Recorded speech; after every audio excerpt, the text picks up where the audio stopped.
Subscribe કરો એ high news India ચેનલને, પછી યુટ્યુબ એપ પર બેલ આઇકોનનું બટન દબાવો અને નિહાળો એ હાઈ ન્યૂઝ ઇન્ડિયા ચેનલ.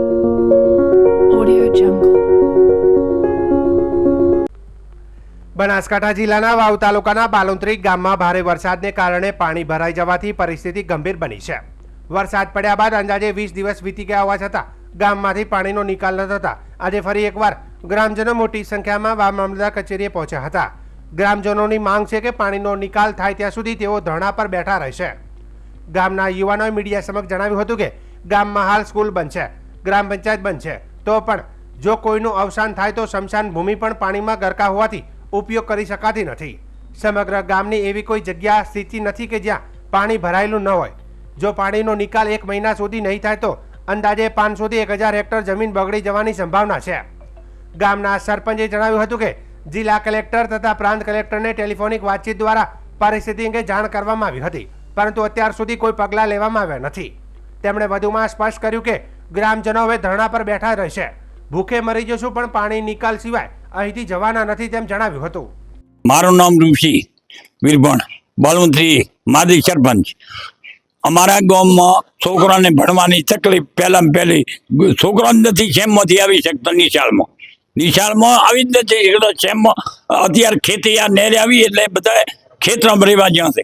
ખેતરમાં રહેવા જ્યાં એના કારણથી કોઈ છોકરો ભણવા નથી આવી ગયો. પછી દૂધ ડેરીમાં ભરાવી નથી શકતો. પછી અમારો માલ છે ખેતરમાં છે, એ માલ ખૂંટેથી બીજે ખૂંટે જઈ નથી શકતો. જમીનમાં ઉતરી જાય છે માલ. અમારો માલ જમીન ઉતરે છે. તો અમે કાલે પ્રાંત સાહેબને કીધું એટલે કે કાલે 5 વાગે હું મામલતદારમાં તમે આવો, એટલે અમે મામલતદારમાં આવ્યા. મામલતદારમાં એટલે કે કાલે તમે હવે કરી દો, કાલે 10 વાગે તમારું તૂટી જાય છે. તો અમે 10 વાગે અમે અહીંયા ગયા તો અહીંયા કોઈ હતું જ નહીં. તો અમે ફેરી અહીંયા જઈને પાછા શંકરભાઈ કને ગયા. શંકરભાઈ કને મેં કે હું ફોન કરો છું મામલતદાર સાહેબને, તો તમે કે મામલતદાર સાહેબ કને જાજો. એટલે અમે મામલતદાર સાહેબે અહીંયા જ્યાં કાઢ લીધું, કોઈ નતું. એટલે અમે અહીંયા હોય એટલે અમારો કોઈ આરો નથી. આજ હવે મને જીને લે કા ન લે, અમારે હવે છોકરાને બૈરણનો બધો જ્યાં મોય ખાડીમાં, અમારી જ્યાં ખાડીમાં શું કરવું? મામલતદારે કીધું કે હવે તમે બાજુ જાઓ. એસડીએમ કાલે કીધું હતું કે 10 વાગે લઈ ચાલો, 10 વાગે તમારો બંધો તૂટેલો છે. એટલે અમે હાલે રહ્યા. હવે શું અમારે હવે મામલતદાર ઓફિસમાં બેસવું છે શાંતિથી. ભૂખ મરશે, બીજું કોઈ નથી. મારું નામ ચૌધરી અલ્પેશભાઈ જમલભાઈ, ગામ બાલુંત્રી. હવે કેટલાક 23 દિવસથી મારા ગામની અંદર સતત પોણી છે. લગભગ 2 વખત એસડીએમ સાહેબને, 1 વખત મામલતદાર સાહેબને અને આજે ફરીથી મામલતદાર સાહેબને રજૂઆત કરી, લેખિત ઉપર લેખિત કરી, છતાં પણ કોઈ તંત્ર કોઈ કામ કરવા માટે તૈયાર થતું નથી. ત્યાં આવે છે, 2 ગામ ભેગા થાય એટલે જતું રહે છે. અત્યારે મારા ગામની પરિસ્થિતિની વાત કરું તો સ્કૂલ બંધ છે, પછી તાલુકા પંચાયત બધું બંધ જ છે. આમ તો ગણો તો અમારે અત્યારે મેઇનમાં મેઇન પરિસ્થિતિ એવી છે કે નથી ને કોઈ અમારે એક્સપાયર થઈ જાય ને તો અત્યારે સ્મશાન ભૂમિ પણ બંધ છે. ગામની કોઈ સ્મશાન ભૂમિ એવી નથી કે એની અંદર પાણી ના હોય. અત્યારે 500 હેક્ટર જમીન જે આ નહેર આવે એના કારણે અમારો રળતો 200 હેક્ટર ખરાબ થઈ જ ગયો. એ સરકારને ખબર હોવી જોઈએ, ના હોય તો એક વખત તપાસી લે. પણ હવે જો આ 1 મહિનો પાણી રહી ગયું ને તો અમારી 500 થી 1000 હેક્ટર જમીનનું કોઈ નથી. બસ આ પરિસ્થિતિ છે. શું લાગે છે તંત્ર કરશે? અમોને તો અત્યાર સુધી તો કોઈ લાગતું નથી. હવે અમે ધારણા ઉપર બેઠા, તંત્ર નહીં કરે તો કરાવીશું. બ્રાહ્મણ દાનાભાઈ અમરાભાઈ, ગામ બાણોતરી. અમારે છેલ્લા લગભગ 23-24 દાડા થવા આવ્યા, પાણીનો કોઈ હજી નિકાલ નથી. લગભગ પાણી પડ્યું છે 7 કિલોમીટરમાંથી. રસ્તા બધા બંધ છે, શાળા બંધ છે, છોકરા નિશાળમાં આવી કહેતા નથી, ઢોરો ખેતરોમાં કળી રહ્યા છે, કોઈ સાર નાખવાનો વેત નથી. પછી અમે આ આવેદનપત્ર એસડીએમ સાહેબને 2 વેળા આલ્યું, તોય કોઈ હજી નિકાલ આવ્યો નથી. કલેક્ટર સાહેબને પણ પરમે મેં ફોન કર્યો હતો, તો કે થઈ જશે તમારું એવું કીધું. અને કાલે એસડીએમ સાહેબે વાત કરી કે જો તમે 5 વાગે આવો તો વાવ આવ્યા એટલે કે કાલે 10 વાગે તમારો નિકાલ થઈ જાય છે પાણીનો. હજી એમ ઓલું 1 બેન એકેય નથી. અમે ધરણા કરશો, ઉઠવાના નથી, ભૂચી મરશો, ડગવાના નથી. પાણી નિકાલ ટાળો. ગુજરાતના કૃષિ મંત્રી રાઘવજીભાઈ પટેલે બનાસકાંઠા જિલ્લાના સરહદી તાલુકા થરાદ વાવ અને સુઈ ગામના અનેક ગામોની મુલાકાત લીધી હતી. અતિવૃષ્ટિના કારણે થયેલા પાકના નુકસાનનું નિરીક્ષણ કરીને તેમણે સ્થાનિક ખેડૂતો સાથે સીધો સંવાદ સાધ્યો હતો. મંત્રીશ્રીએ થરાદ તાલુકાના ખાનપુર ગામે પહોંચીને ખેડૂત રમેશભાઈના ખેતરમાં પાકનું નિરીક્ષણ કર્યું હતું. અતિવૃષ્ટિથી થયેલા નુકસાન અંગે ખેડૂત પરિવાર સાથે વાતચીત કરીને તેમણે મુશ્કેલીને સમજવાનો પ્રયત્ન કર્યો હતો. તેમણે જણાવ્યું હતું કે રાજ્ય સરકાર હંમેશા ખેડૂતોના હિત માટે પ્રતિબદ્ધ છે અને કુદરતી આપત્તિના કારણે થયેલા નુકસાનની સહાય વહેલી તકે ચૂકવવામાં તાત્કાલિક પગલાં લેવામાં આવશે. આ પ્રસંગે મંત્રીએ થરાદ સ્થિત નર્મદા કેનાલનું પણ નિરીક્ષણ કર્યું હતું. ત્યારબાદ મંત્રીશ્રીએ વાવ તાલુકાના ભાટવર તથા સુઈગામ તાલુકાના કોરટી અને ભરડવા ગામની મુલાકાત પણ લીધી હતી. તેમણે ખેતરોમાં જઈ પાકની વાસ્તવિક સ્થિતિ નિરીક્ષણ કરીને ખેડૂતોને આશ્વાસન આપ્યું હતું કે રાજ્ય સરકાર તેમના પડખે ઊભી છે. વધુમાં જણાવ્યું હતું કે મુખ્યમંત્રી ભૂપેન્દ્રભાઈ પટેલ પોતે સરહદી વિસ્તારના ખેડૂતોની ચિંતા વ્યક્ત કરી છે અને તમામ પ્રકારની સહાય પૂરી પાડવા તંત્રને સૂચના આપી છે. હાલ સર્વેની કામગીરી ઝડપી ગતિએ ચાલી રહી છે અને નુકસાનગ્રસ્ત ખેડૂતોને યોગ્ય વળતર આપવા સરકાર કટિબદ્ધ છે. આ અંગે પૂર્વ સાંસદ પર્વતભાઈ પટેલે, વાવ ધારાસભ્ય સૌરભજી ઠાકોર સહિતના સ્થાનિક આગેવાનો, તંત્રના અધિકારીઓ તથા મોટી સંખ્યામાં ખેડૂતો ઉપસ્થિત રહ્યા હતા.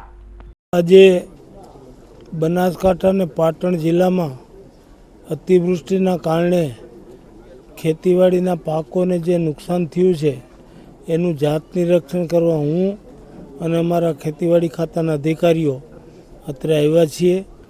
ખાનપુર, ભાટવર, કોરેટી, ભરડવા અને સુઈગામ સુધીના ગામોની મુલાકાત લીધી. ખેડૂતોને મળ્યા, ગામ લોકોને મળ્યા, ખેડૂતોના ખેતરોમાં જે નુકસાની હતી નજરે નિહાળી અને પશુપાલકોના રજૂઆતો પણ સાંભળી. અમારી મુલાકાતના અંતે અમને એવું લાગે છે કે વ્યાપક પ્રમાણમાં પશુધનની હાનિ થઈ છે. ખેડૂતોનો ઊભો પાક પાણી ભરાઈ રહેવાથી ખેતરોમાં સુકાઈ ગયો છે અને ખેતીલાયક જમીનનું મોટા પાયે ધોવાણ થયું છે. પ્રાથમિક દૃષ્ટિએ અમારી આ મુલાકાતમાં અમને આ બધું નજરે ચડ્યું છે. ગામ લોકોની રજૂઆતો સાંભળી અને શક્ય તેટલી સરકાર તરફથી મદદરૂપ થવાની હૈયાધારણા આપી છે. અમે આ આખો અહેવાલ રાજ્યના સન્માનીય મુખ્યમંત્રી શ્રી ભૂપેન્દ્રભાઈ પટેલ પાસે રજૂ કરી અને આ ખેડૂતોને ન્યાય મળે એના માટે અમે વિનંતી કરીશું. વાવ તાલુકાના ઢીમા ગામમાં તાજેતરના ભારે વરસાદે ગ્રામજનો અને ખેડૂતોને કપરા સંજોગોમાં મૂકી દીધા છે. અતિ ભારે વરસાદને કારણે પાણી ભરાવાની સ્થિતિ સર્જાતા અનેક ગરીબ પરિવારોના મકાનો ધરાશાયી થઈ ગયા છે. ઘર તૂટી જવાથી ગ્રામજનો હાલ સગા સંબંધીઓ પાસે અથવા તો ખેતરોમાં રહેવા મજબૂર બન્યા છે. સ્થાનિક રહેવાસીઓ અને આગેવાનોએ મુખ્ય માગણી છે કે અસરગ્રસ્ત પરિવારોને તાત્કાલિક મકાન સહાય ફાળવીને પુનર્વસન માટે યોગ્ય વ્યવસ્થા કરવામાં આવે. ગ્રામ પંચાયતના સરપંચના પિતા રાજપૂત માનાભાઈએ જવાબદાર તંત્ર અને રાજ્ય સરકારને અપીલ કરી છે કે ખેડૂતોને થયેલ પાકની સંપૂર્ણ નુકસાની બદલ પાક વીમાની સહાય તેમજ રાહત પેકેજ તાત્કાલિક ફાળવવામાં આવે. ગ્રામજનોનું કહેવું છે કે ભારે વરસાદને કારણે હજુ સુધી ઘણા ખેતરો પાણીમાં તરબોળ પડ્યા છે, જેના કારણે ખેડૂતોને મોટું નુકસાન સહન કરવું પડી રહ્યું છે. સરકાર તાત્કાલિક પગલાં લઈને પાક નુકસાનીનું વળતર આપે જેથી અસરગ્રસ્ત ખેડૂતો ફરીથી ઊભા થઈ શકે તેવી ગ્રામજનોની માંગ છે.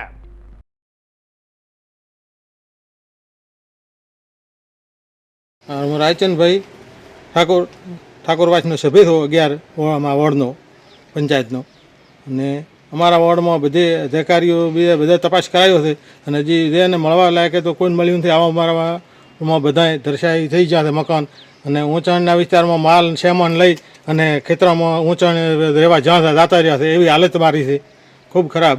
અને કોઈ હજી તપાસ કરીને જાતે એનું કોઈ પણ આવ્યું નથી.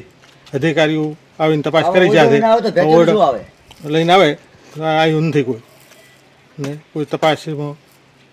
હું ધીમા સરપંચ તરીકે ચેક કરવા આવ્યો છું તો હાલ પાણી પડ્યો છે, આખો ઘાસ બધું બગડી ગયો છે, પાક નિષ્ફળ ગયો છે. પાક નિષ્ફળના પૈસા પૂરા મળવા જોઈએ. ત્યારે સર્વે કરતા ઓયડાની ભેંચો પડી એમને કોઈ હજી સુધી વળતર મળ્યું નથી. પછી કેસ ડોલ છે 50% બાજી ફોન આવે રહ્યા છે. ઘર વખરીમાં તો પાણી ભરણ્યું નથી મળ્યું ને પાક દૂષણ મળ્યું છે. માલ મરી ગયો છે. વાઘાભાઈ રબારી છે, દેસાઈ એની 4 બકરી અમે આખી બોડી ચેક કરી છે, ગોમને ખબર છે. સાક્ષી હાલવા છતાં એમને 4 બકરાના પૈસા પણ નથી વળતર મળી. તો સરકારને ખોટું આવું બહાર પાડી અને ખોટું બોલવું નહીં અને ખેતીને પાક નિષ્ફળ પૂરું મળવું જોઈએ તેમાં ગામની અંદર 100% ન મળે તો પછી આ બધું નુકસાન જ દે ને. હું તો તમે કળો પ્રાથો તો દોરીને 100% હાલવું હતું છે. થરાદ એસટી ડેપો ખાતે આજે સ્વચ્છતા અભિયાન અંતર્ગત વિશેષ સફાઈ કાર્યક્રમ યોજાયો હતો. આ કાર્યક્રમ નગરપાલિકા અને ભારતીય જનતા પાર્ટીના સંયુક્ત ઉપક્રમે આયોજિત કરવામાં આવ્યો હતો. માર્કેટયાર્ડના ચેરમેન શૈલેષભાઈ પટેલે જણાવ્યું હતું કે આ કાર્યક્રમ પંડિત દીનદયાલજીની જન્મજયંતિ નિમિત્તે યોજવામાં આવ્યો છે. વડાપ્રધાન નરેન્દ્ર મોદીના સ્વચ્છતા અભિયાનના સંકલ્પને સાકાર કરવા માટે આ પહેલ કરવામાં આવી છે. સફાઈ કાર્યક્રમમાં નગરપાલિકાના કર્મચારીઓએ સક્રિય ભાગ લીધો હતો. ભાજપના શહેર પ્રમુખ અને મહામંત્રી સહિત અન્ય હોદ્દેદારો પણ જોડાયા હતા. એસટી ડેપોના મેનેજર તેમના સ્ટાફે પણ સફાઈ અભિયાનમાં યોગદાન આપ્યું હતું. આ કાર્યક્રમ દ્વારા સ્વચ્છતા પ્રત્યે જાગૃતિ ફેલાવવાનો પ્રયાસ કરવામાં આવ્યો હતો. એસટી ડેપો ખાતે સ્વચ્છતા અભિયાનના કાર્યક્રમમાં નગરપાલિકા અને ભારતીય જનતા પાર્ટી દ્વારા આ અને આજે જન્મજયંતિની મોદી સાહેબનું જે સૂત્ર છે કે સ્વચ્છતા માટેનું, તેમાં બધા જ નગરપાલિકાના કર્મચારીને બધા કર્મીઓ અને અમારા ભારતીય જનતા પાર્ટીના શહેરના પ્રમુખ મહામંત્રી તથા બધા હોદ્દેદારો આ સફાઈ કાર્યક્રમમાં અને એસટી ડેપોના મેનેજર અને એમનો પણ સ્ટાફ બધું સાથે જોડાયેલો છે. ગુજરાત રાજ્યના બનાસકાંઠા જિલ્લાના વાવ થરાદના વિભાજન બાદ ધાનેરાને નવા જિલ્લામાં સામેલ કરવાની સરકારની તૈયારીઓને લઈને ધાનેરા તાલુકામાં ભારે હોબાળો મચ્યો હતો. તાલુકાના નાગરિકો, રાજકીય પક્ષો તથા વિવિધ સંસ્થાઓ આ નિર્ણયનો વિરોધ કરતા રેલી, વિરોધ કાર્યક્રમો અને આંદોલનની ચીમકી આપી હતી. તમામને સ્પષ્ટ અભિપ્રાય હતો કે ધાનેરો તાલુકો બનાસકાંઠામાં જ રહેવો જોઈએ. આજરોજ ગુજરાતના મુખ્યમંત્રી ભૂપેન્દ્રભાઈ પટેલે ધાનેરા તાલુકાના નાગરિકોની લાગણી અને માગણીને ધ્યાનમાં રાખીને મહત્વપૂર્ણ નિર્ણય લીધો હતો. સરકારના આદેશ અનુસાર ધાનેરા તાલુકો હવે બનાસકાંઠામાં ચાલુ રહેશે. આ નિર્ણય બાદ ધાનેરામાં ખુશીની લહેર દોડી ગઈ હતી. જૂના બસ સ્ટેશન ખાતે તમામ રાજકીય પક્ષોના આગેવાનો, કાર્યકર્તાઓ, ધાનેરા હિત રક્ષા સમિતિ તથા સેવાભાવી સંસ્થાઓના સભ્યો મોટી સંખ્યામાં એકત્રિત થયા હતા. ફટાકડા ફોડીને, ઢોલ નગારા સાથે નૃત્ય કરીને લોકોએ આનંદ વ્યક્ત કર્યો હતો. આ પ્રસંગે ધાનેરાના ધારાસભ્ય માવજીભાઈ દેસાઈ, કોંગ્રેસના પૂર્વ ધારાસભ્ય નથાભાઈ પટેલ, ડામર રાજગોર, રક્ષા સમિતિના પ્રમુખ રાવલભાઈ, ભારતીય જનતા પાર્ટીના શહેર પ્રમુખ તરુણભાઈ મોદી, મહામંત્રી રાજુભાઈ ત્રિવેદી, જેવી રાજપૂત, અનિલભાઈ રાઠોડ સહિત તાલુકાના હોદ્દેદારો અને સેંકડો કાર્યકર્તાઓ હાજર રહ્યા હતા. સ્થાનિક આગેવાનો અને નાગરિકોએ સરકારનો આભાર માન્યો હતો અને જણાવ્યું હતું કે આ નિર્ણયથી ધાનેરાના હિતો જળવાઈ રહ્યા છે તથા બનાસકાંઠા જિલ્લાના વિકાસમાં તાલુકાનું યોગદાન યથાવત રહેશે તેમ જણાવ્યું હતું. સંતોષી અને થરાદ વાવમાંથી બનાસકાંઠામાં જે માંગણીને જોડી છે એ બદલ સરકારશ્રીનો હું ખૂબ ખૂબ આભાર માનું છું. સાથે સાથે અહીંની જે પ્રજાજનો છે એ પ્રજાજનો પણ એનો એક અવાજ થઈ અને બુલંદ અવાજથી જ્યારે બોલાયા ત્યારે ભેગા થયા અને એક આગેવાની તરીકે લઈ અને જે કામ કર્યું છે એનું જે પરિણામ છે એ ખાતે તાળી પડતી હતી. બધા જ સમાજ હિત રક્ષક સમિતિના અનુસંધાનમાં પક્ષાપક્ષીથી દૂર રહી અને પ્રજાનું હિત ક્યાં છે એમાં એની પ્રજાએ કોઠાસૂઝ બતાવી છે એ બધાને ધાનેરા તાલુકાની પ્રજાનો પણ ખૂબ આભાર છું. અને સરકાર ખરીએ પણ જે કંઈ આપણી વાતની સાંભળી અને આપણને જે કંઈ આપ્યું છે એ બદલ ખૂબ પણ સરકારનો હું આભાર માનું છું. સાથે તે તાલુકાને અકબંધ રાખ્યો છે. થોડી અમારા જવાબદાર હતી કે અમને કંઈ રાહમાં મૂકી છે એટલે માવજીભાઈ એમનો હાથ કાઢીને નીકળી જાય છે કે હિત રક્ષક હાથ કાઢીને નીકળી જાય પણ એ બધું નીકળે એટલે એમનો બેનો આભાર.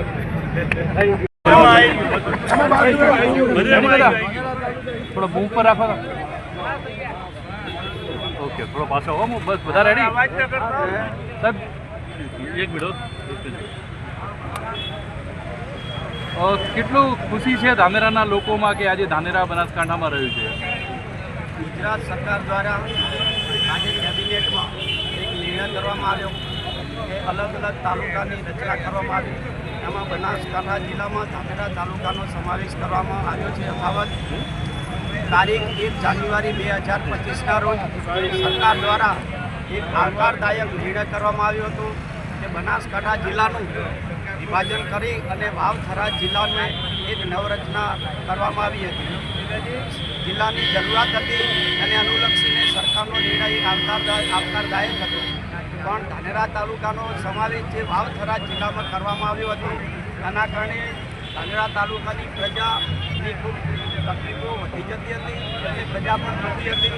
એના કારણે પ્રજાએ ભેગા થઈ અને ધાનેરા તાલુકા હિત રક્ષક સમિતિ દ્વારા એક સમિતિનું આયોજન કરવામાં આવ્યું અને સમિતિ દ્વારા સરકારમાં રજૂઆત કરવામાં આવી, અલગ અલગ આંદોલન કરવામાં આવ્યા, રેલીઓ કાઢવામાં આવી અને ધાનેરાના ધારાસભ્યશ્રીઓ, પૂર્વ ધારાસભ્યશ્રીઓ અને રાજકીય આગેવાનો, સમાજના આગેવાનો, વિવિધ સંસ્થાઓ અને ધાનેરાની આખી પ્રજા એના માટે 1.5 મહિના સુધી એને આંદોલન ચલાવ્યું અને એનો અવાજ સરકાર સુધી પહોંચાડ્યો. એમાં આપના મીડિયાના કર્મી અને પત્રકાર મિત્રોનો પણ બહુ મોટો રોલ રહ્યો છે. સરકાર દ્વારા આ વાતને સાંભળવામાં આવી, એની પુનઃ વિચારણા કરવામાં આવી અને વિચારણા કર્યા પછી આજે સરકારે એવો નિર્ણય કર્યો કે ધાનેરાને બનાસકાંઠા જિલ્લામાં રાખવામાં આવશે. તો ધાનેરા તાલુકાની જે પ્રજાની માંગ હતી, ભાવનાઓ હતી, એ સરકારે સમજી અને નિર્ણય કર્યો છે. એ બદલ ગુજરાત સરકારના માનનીય મુખ્યમંત્રી શ્રી ભૂપેન્દ્રભાઈ પટેલ, ગુજરાત સરકાર અને એના પદાધિકારીઓનો આ વતી ધાનેરા તાલુકા હિત રક્ષક સમિતિ, ધાનેરા તાલુકાની પ્રજા વતી ખૂબ ખૂબ આભાર માનીએ છીએ. આજે જે ગુજરાત સરકાર દ્વારા જે લોકોની માગણીને સ્વીકારીને બનાસકાંઠાની અંદર જે ધાનેરા તાલુકાના લોકોની માગણી હતી, જે પોતાને બનાસકાંઠાની અંદર રહેવું હતું, એ લાગણી સ્વીકારી અને ગુજરાતના પટેલ સાહેબ તેમજ આપણા અધ્યક્ષ શંકરભાઈ ચૌધરી સાહેબ એમની રજૂઆત કરેલી હતી. એ રજૂઆતના આધારે જે ધાનેરા તાલુકાને બનાસકાંઠાની અંદર રાખ્યો એ બદલ હૃદયપૂર્વક ભારતીય જનતા પાર્ટી ધાનેરા તાલુકો અને ધાનેરા શહેર તેમનો આભાર વ્યક્ત કરે છે. અસ્તુ ભારત માતા કી જય. સરકારશ્રીના સ્વચ્છતા સેવા સ્વચ્છોત્સવ અભિયાન 2025 અંતર્ગત વિધાનસભાના અધ્યક્ષ શંકરભાઈ ચૌધરીએ વાવ તાલુકાના શ્રી ધરણીધર મંદિર ઢીમા ગામ ખાતે પંડિત દીનદયાળ ઉપાધ્યાયની જન્મજયંતિ નિમિત્તે શ્રમદાન કર્યું હતું અને ગ્રામજનો સાથે સંવાદ સાધ્યો હતો. આ પ્રસંગે વિધાનસભાના અધ્યક્ષ શંકરભાઈ ચૌધરીએ જણાવ્યું હતું કે વડાપ્રધાન શ્રી નરેન્દ્રભાઈ મોદીએ દેશને સ્વચ્છતાનો મંત્ર આપ્યો છે. વડાપ્રધાનના જન્મદિવસને લઈને 2 ઓક્ટોબર એટલે કે મહાત્મા ગાંધીના જન્મદિવસ સુધી સમગ્ર દેશમાં વિવિધ સેવાકીય પ્રવૃત્તિઓ ચાલી રહી છે. પૂજ્ય મહાત્મા ગાંધીના સ્વચ્છ ભારતના સ્વપ્નને આગળ વધારીને ત્યાં સ્વચ્છતા ત્યાં પ્રભુતાના સૂત્ર સાથે સૌ કોઈએ અભિયાન જોડાયું છે. સ્વચ્છતા માટેનું માધ્યમ પ્રજા બને અને પ્રજા પોતે સ્વચ્છતા માટેનો સ્વભાવ બનાવે તે જરૂરી છે. અધ્યક્ષશ્રીએ ઢીમા ખાતે ભગવાન ધરણીધરના દર્શન કરીને વિસ્તારની સુખાકારી માટે પ્રાર્થના કરી હતી. અધ્યક્ષ શંકરભાઈ ચૌધરીએ જણાવ્યું હતું કે સરહદી વિસ્તાર માટે ઐતિહાસિક દિવસે રાજ્ય સરકારે ધરણીધર ધામને તાલુકા તરીકે જાહેર કરીને સ્થાનિક જનતાની વર્ષોની માગણીને પૂર્ણ કરી છે. આ સાથે જ વાવ થરાદને નવો જિલ્લો બનાવવા તથા અનેક નવીન તાલુકાની રચના કરીને સમગ્ર બનાસકાંઠા પાટણ વિસ્તારના વિકાસને વેગ આપ્યો છે. સરકારશ્રીના નિર્ણયથી સરહદી વિસ્તારના લોકોના શૈક્ષણિક, આર્થિક અને સામાજિક વિકાસના નવા દ્વાર ખુલશે અને સરકારી યોજનાઓનો લાભ ઘર આંગણે ઉપલબ્ધ થશે. અધ્યક્ષશ્રીએ સરકારશ્રીના નિર્ણય બદલ મુખ્યમંત્રી ભૂપેન્દ્ર પટેલ અને રાજ્ય સરકારનો સરહદી નાગરિકોના વતી આભાર વ્યક્ત કર્યો હતો. અધ્યક્ષશ્રીએ જણાવ્યું હતું કે આજે ધરણીધર ગામની અંદર સ્વચ્છતા માટે કામ કર્યું છે. સ્વચ્છતા અભિયાનમાં જોડાયેલા તમામ લોકોને અધ્યક્ષશ્રીએ અભિનંદન પાઠવ્યા છે. ઢીમા ખાતે સૌએ સાથે મળીને 1 દિન 1 ઘંટા 1 સાથ સ્વચ્છ સૂત્રને અનુસરતા સામૂહિક શ્રમદાન કર્યું હતું. અધ્યક્ષશ્રીએ ઉપસ્થિતોને જણાવ્યું હતું કે આપણી આવતીકાલને સારી કરવી હોય તો આપણે શિક્ષણ, વ્યસન મુક્તિ અને સ્વચ્છતા જાળવવી પડશે. વડાપ્રધાન શ્રી નરેન્દ્રભાઈ મોદીના આહવાન હેઠળ સ્વચ્છ ભારત મિશન અંતર્ગત દેશવ્યાપી સ્વચ્છતા હી સેવા 2025 અભિયાનનું આયોજન કરવામાં આવેલું છે. ત્યારે અભિયાન અંતર્ગત સ્વચ્છોત્સવ નામે સ્વચ્છ ભારતના નવા પર્વનો શુભારંભ 17 સપ્ટેમ્બર 2025 થી 2 ઓક્ટોબર 2025 દરમિયાન કરવામાં આવેલો છે. આ કાર્યક્રમમાં વાવ ધારાસભ્ય સ્વરૂપજી ઠાકોર, આગેવાન ગોવાનસિંહ ચૌહાણ, ડીડી રાજપૂત, સરપંચ માનાભાઈ રાજપૂત સહિત સંબંધિત અધિકારીઓ, મહાનુભાવો અને બહોળી સંખ્યામાં ગ્રામ લોકો ઉપસ્થિત રહ્યા હતા. આપણા પ્રધાનમંત્રી મોદી સાહેબે સ્વચ્છતાનો મંત્ર આખા દેશને આપ્યો છે. તેમના જન્મદિન નિમિત્તે એક પખવાડિયું સેવાકીય કાર્યો માટે પૂરો દેશ ઉજવી રહ્યો છે. પૂજ્ય મહાત્મા ગાંધીના સપનું હતું પૂરો દેશ સ્વચ્છ થાય અને સ્વચ્છતા માટેનું માધ્યમ પ્રજા બને, પ્રજા પોતે સ્વચ્છતાનો સ્વભાવ બનાવે. એ માટે આજે શેખ સરહદી વિસ્તારનું ધરણીધર ધામ આજે નવો તાલુકો જ્યારે રાજ્ય સરકારે જાહેર કર્યો છે ત્યારે બધા આજુબાજુના આગેવાનો, વડીલો બધાએ ભેગા મળીને સ્વચ્છતાનો સંકલ્પ કર્યો છે અને આજે ધરણીધર ધામની અંદર સ્વચ્છતાનું કામ કર્યું. હું સહયોગી જે બન્યા છે બધા મિત્રોને હૃદયથી ખૂબ ખૂબ અભિનંદન આપું છું. નવનિર્મિત વાવ થરાદ જિલ્લાના યાત્રાધામ ઢીમાને ધરણીધર ભગવાનના પવિત્ર નામથી તાલુકો જાહેર કરાતા સમગ્ર વિસ્તારમાં આનંદ અને હર્ષોલ્લાસનો માહોલ છવાયો છે. ગ્રામજનો દ્વારા ફટાકડા ફોડી અને વેડા વેચીને ખુશીઓ મનાવવામાં આવી હતી. જિલ્લાના વિભાજનને લઈને છેલ્લા કેટલાક સમયથી અટકળો ચાલી રહી હતી. સાથે જ ઢીમાને તાલુકો જાહેર કરવાથી વર્ષોની માગણી હતી. થરાદના ધારાસભ્ય તથા વિધાનસભાના અધ્યક્ષ શંકરભાઈ ચૌધરીના પ્રયત્નોથી આ માગણી પૂર્ણ થતાં સ્થાનિક રહેવાસીઓ, વેપારીઓ, સંસ્થાઓ તેમજ ધાર્મિક આગેવાનો દ્વારા આ નિર્ણયનું હર્ષોભેર સ્વાગત કરવામાં આવ્યું હતું. તાલુકા બનવાથી હવે લોકોને સરકારી કચેરીઓના કામકાજ માટે દૂર જવું નહીં પડે અને રોજિંદી સમસ્યાઓનું નિરાકરણ સ્થાનિક સ્તરે થઈ જશે. સાથે જ શિક્ષણ, આરોગ્ય, કૃષિ, માર્ગ વ્યવસ્થા અને રોજગારી જેવા ક્ષેત્રોમાં ઝડપી વિકાસ થવાની અપેક્ષા વ્યક્ત કરવામાં આવી રહી છે. સ્થાનિક નાગરિકોએ જણાવ્યું હતું કે ધરણીધર ભગવાનના આશીર્વાદથી ઢીમાને તાલુકો જાહેર કરાતા આ વિસ્તારના સામાજિક, સાંસ્કૃતિક અને આર્થિક વિકાસને નવા પાંખો મળશે. તાલુકો બનવા પાછળ સ્થાનિક આગેવાનોની દોડધામ અને લોકોના સહયોગ માટે સૌએ આભાર વ્યક્ત કર્યો હતો. સ્થાનિક લોકો દ્વારા સરકાર અને આગેવાનોને શુભેચ્છા પાઠવાઈ હતી. સાથે જ ગ્રામજનોની પ્રબળ માંગ છે કે અધ્યક્ષશ્રી દ્વારા દેશના પ્રધાનમંત્રી નરેન્દ્રભાઈ મોદીને આમંત્રણ આપી યાત્રાધામ ઢીમાની અંદર બિરાજમાન શ્રી ધરણીધર ભગવાનના ચરણોમાં આવવા માટે પ્રયત્ન કરવો જોઈએ. ઢીમા તાલુકો જાહેર થતાં હવે આ વિસ્તાર એક યાત્રાધામ તરીકે નવી ઓળખ સાથે વિકાસના નવા યુગમાં પ્રવેશ કરશે તેવી આશા વ્યક્ત કરવામાં આવી રહી છે. આજે અમારે ધરણીધર તાલુકો બનાવ્યો એ બધા ઢીમા ગામના બધા ખુશી છે. વિધાનસભાના અધ્યક્ષ સાહેબ શંકરભાઈ ચૌધરી સાહેબે બનાવ્યો, એમની સરકારે બનાવ્યો, એમના મુખ્યમંત્રીને બધાને અમે આભાર માનું છું. અમને એટલી બધી ખુશી છે આજે કે કોઈ પાર રહ્યો નથી. બધા પબ્લિક ખુશ છીએ કે અમારા અધ્યક્ષ સાહેબે અમારા ઢીમાને ધરણીધર તાલુકો બનાવ્યો એ બદલ એમનો આભાર.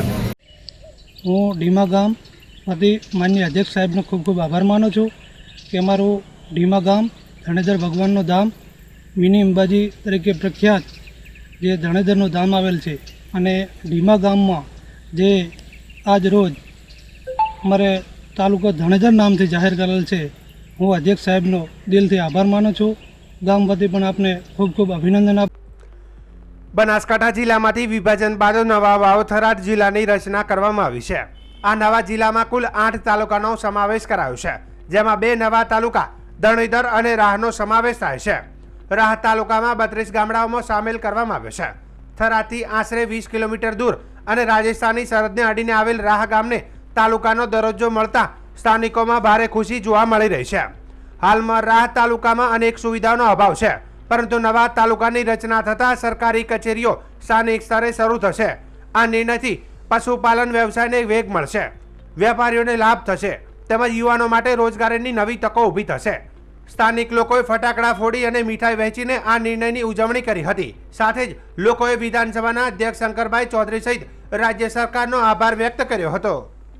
24/9/2025ના દિવસે ગુજરાતના મુખ્યમંત્રી શ્રી ભૂપેન્દ્રભાઈ પટેલ સાહેબ અને ગુજરાત વિધાનસભાના અધ્યક્ષ શંકરભાઈ ચૌધરી સાહેબના હથિયાર પ્રત્યોથી જે રાહને તાલુકો અને થરાદને જિલ્લાનો જે પૂરો કર્યો છે એમાં અમારે પહેલાં ઠેઠ 35 કિલો સાચોરથી અહીંથી 35 કિલોમીટર રાજસ્થાન દૂર પડે છે. એના નજીક ખારાખોડા ગામ છે. ખારાખોડાથી અમારે જો પાલનપુર જવું હોય તો 80 કિલોમીટર 90 કિલોમીટર પડે, પણ અત્યારે 20 કિલોમીટરના અંતરમાં થરાદ રાહ જે તાલુકો બન્યો છે વરાશે અને કામ સરળ થશે અને જિલ્લો પણ 20 કિલોમીટર અહીંથી રાહથી 20 કિલોમીટર જિલ્લો થયો છે. એ માટે પણ આપણે જે ખેડૂતોને પૂરતો લાભ મળશે તે બદલ સાહેબશ્રીનો ખૂબ ખૂબ આભાર. કાલે 24 તારીખના દિવસે જે રાહને તાલુકો જાહેર કર્યો અને વાવ થરાદને જિલ્લો જાહેર કર્યો, એનાથી અમને શંકરભાઈ સાહેબનો ખૂબ ખૂબ અમે આભાર માનીએ છીએ કે અમારે વારાખોડાથી મોડીને જિલ્લાના કામ માટે જે પાલનપુર જવાનું થતું હતું એની જગ્યાએ અમારે નજીકમાં 20 કિલોમીટરની અંદરમાં જિલ્લાની જગ્યાએ થરાદ વાવ જિલ્લો મળી ગયો છે અને તાલુકાનો જે થરાદનો દૂર પડતો હતો અમારે અને છેવાડાના ગામડાના વ્યક્તિને જે થરાદ જવા માટે તાલુકાનો દૂર પડતો તે અમારે રાહમાં 20 કિલોમીટરની અંદર તાલુકો મળી ગયેલો છે. અમારું ગ્રામજનોનો, વેપારી મંડળનો અને રાહ ખાતેના તમામ આજુબાજુના ગામ વિસ્તારની આમ જનતાનો ખૂબ ખૂબ શંકરભાઈને ખૂબ ખૂબ આભાર છે અને હજી રાહને વિકાસશીલ બનાવો, અમે બધા તમારે સાથે છીએ. અસ્તુ. સરકારશ્રીના સ્વસ્થાયી સેવા સ્વચ્છોત્સવ અભિયાન 2025 અંતર્ગત ગ્રામ વિકાસ મંત્રી રાઘવજી પટેલે પાલનપુર તાલુકાના રૂપપુરા ગામ ખાતે પંડિત દીનદયાળ ઉપાધ્યાયની જન્મજયંતિ નિમિત્તે શ્રમદાન કર્યું હતું અને ગ્રામજનો સાથે સંવાદ સાધ્યો હતો.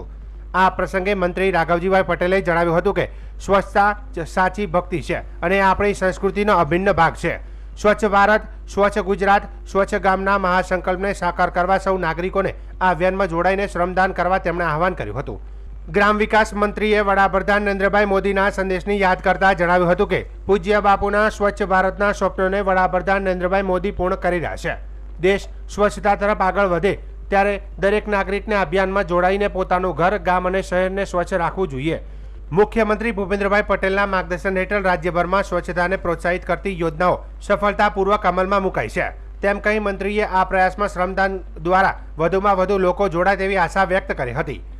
મંત્રીએ વધુમાં જણાવ્યું હતું કે ભારત સરકાર દ્વારા મહાત્મા ગાંધીજીની જન્મ જયંતિ નિમિત્તે દર વર્ષની જેમ આ વર્ષે પણ સ્વચ્છતા હી સેવા 2025 પખવાડિયું 17 સપ્ટેમ્બરથી 31 ઓક્ટોબર સુધી ઉજવાઈ રહ્યું છે. દેશના વડાપ્રધાન નરેન્દ્રભાઈ મોદીના જન્મદિવસથી શરૂ થયેલું આ અભિયાન ઘર ઘર સુધી પહોંચ્યું છે. વડાપ્રધાનશ્રીના નેતૃત્વમાં આજે 44 કરોડ ઘરોમાં સ્વચ્છતા શૌચાલયનું નિર્માણ થયું છે. ગુજરાત આજે ખુલ્લામાં શૌચ મુક્ત જાહેર થયું છે. આ વર્ષે 11 વર્ષ પૂર્ણ થનારા સ્વચ્છતા ભારત મિશન અંતર્ગત સ્વચ્છોત્સવ રૂપે વિશેષ ઉજવણીનું આયોજન કરવામાં આવ્યું છે. આ અભિયાનનો મુખ્ય સંદેશ 1 દિવસ 1 કલાક એક સાથેને અમલમાં મૂકીને દરેક નાગરિકે પોતાના આસપાસની જગ્યાઓ સ્વચ્છ રાખવા પ્રયત્નશીલ થવા મંત્રીશ્રીએ ભાર મૂક્યો હતો. આ પ્રસંગે મંત્રી રાઘવજીભાઈ પટેલે રૂપપુરા ગ્રામજનો સાથે સંવાદ કરીને સ્વચ્છતા પર ખાસ ભાર મૂકવા જણાવ્યું હતું. આ વર્ષે ખાસ કરીને બજાર, શાળા, બગીચા, રસ્તાઓ જેવા જાહેર સ્થળો, ધાર્મિક સ્થળો, બસ સ્ટેશન અને રેલવે સ્ટેશન જેવા પરિવહન કેન્દ્રો તેમજ પર્યટન સ્થળોને સ્વચ્છ રાખવા પર ખાસ ભાર મુકાયો છે. સાથે જ એક વખત વપરાય તેવી પ્લાસ્ટિકના ઉપયોગને સંપૂર્ણ રીતે બંધ કરીને પર્યાવરણ મિત્ર વિકલ્પ અપનાવવા, કચરાના ઢગલાઓને દૂર કરવા અને સ્વદેશી વસ્તુઓ અપનાવીને સ્વનિર્ભર ભારત તરફ આગળ વધવા માટે પણ મંત્રીશ્રીએ ઉપસ્થિતિઓને પ્રેરણા આપી હતી.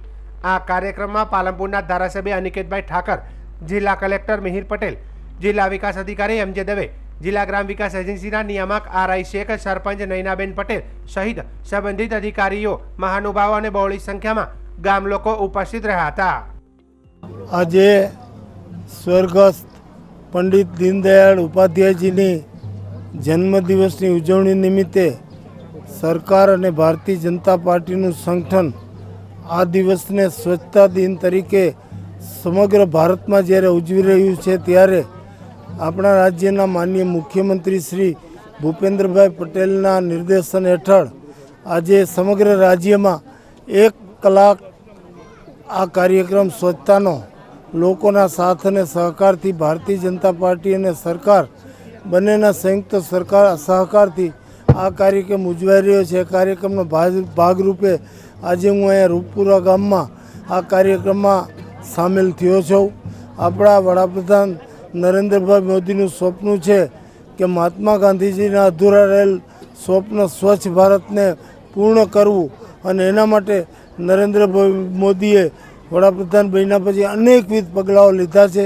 જેમ કે ઘર ઘર સસ્તા શૌચાલયનું નિર્માણ કરવું, સ્વચ્છતાના કાર્યક્રમો માટે ઘન કચરા, પ્રવાહી કચરાના નિકાલ માટેના યોજનાઓ બનાવી, આ કચરાના ઉપાડવા માટેના વાહનો ગામોગામ આપી અને દરેક ગામને સ્વચ્છ ગામ, કચરામુક્ત ગામ અને સ્વચ્છતા માટે જરૂરી તમામ વ્યવસ્થા કરી આપણા ગામને, આપણા રાજ્યને અને આપણા દેશને સ્વસ્થ અને સ્વચ્છ બનાવવા માટેનો જે ભગીરથ કાર્યક્રમ નરેન્દ્રભાઈ મોદીનું જે સપનું છે એ મુજબ સમગ્ર દેશમાં ચાલી રહ્યો છે. એના ભાગરૂપે આજે અહીં આ કાર્યક્રમ યોજાયેલો હતો અને એમાં મેં ભાગ લીધેલો હતો. હવામાન વિભાગે રાજ્યમાં આગામી 7 દિવસ એટલે કે 25 સપ્ટેમ્બરથી 1 ઓક્ટોબર સુધી વરસાદની આગાહી કરી છે. જે અંતર્ગત ખાસ કરીને દક્ષિણ ગુજરાત માટે ભારે વરસાદની આગાહી છે. આગામી 48 કલાક બાદ દક્ષિણ ગુજરાતમાં ભારે વરસાદની આગાહી કરવામાં આવી છે. હવામાન વિભાગના જણાવ્યા અનુસાર આગામી 48 કલાક બાદ દક્ષિણ ગુજરાતમાં ગાજવીજ સાથે ભારે વરસાદ પડી શકે છે. રાજ્યમાં હાલ 2 સિસ્ટમ સક્રિય હોવાને કારણે આ વરસાદ થઈ શકે છે. હવામાન વિભાગના ડાયરેક્ટર ડોક્ટર એ.કે. દાસના જણાવ્યા અનુસાર એક સિસ્ટમ કચ્છ અને તેની આસપાસના વિસ્તારોમાં અપર એર સાયક્લોનિક સર્ક્યુલેશન સક્રિય છે, તો બીજી સિસ્ટમ બંગાળની ખાડીમાં એક લો પ્રેશર એરિયા પર સક્રિય છે, જે આગામી 12 કલાકમાં ડિપ્રેશનમાં પરિવર્તિત થઈ શકે છે. વરસાદની આગાહી મુજબ ગુજરાતના મોટાભાગના જિલ્લાઓમાંથી ચોમાસાએ વિદાય લઈ લીધી છે. અમદાવાદ સહિત વલ્લભ, વિદ્યાનગર અને સૌરાષ્ટ્ર કચ્છના વિવિધ જિલ્લાઓમાંથી દક્ષિણ પશ્ચિમ ચોમાસું વિદાય લઈ ચૂક્યું છે. हल्का से मध्यम बरसात का संभावना रहेगा और हेवी रेनफॉल का वार्निंग 4 दिन के लिए हम लोग दे रहे हैं गुजरात रीजन में 27, 28, 29 और 30 सितंबर को, मेनली गुजरात रीजन के जो साउदर्न डिस्ट्रिक्ट्स है इसमें येलो वार्निंग के साथ आइसोलेटेड प्लेसेस में हेवी रेनफॉल का वार्निंग दिया गया है।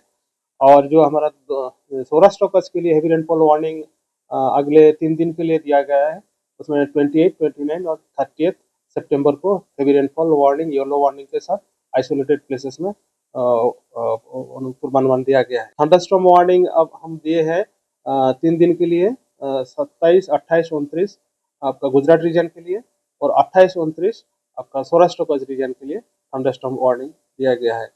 और अहमदाबाद के लिए आज लाइट रेन का पूर्वानुमान है, जनरली क्लाउडी स्काई भी रहेगा।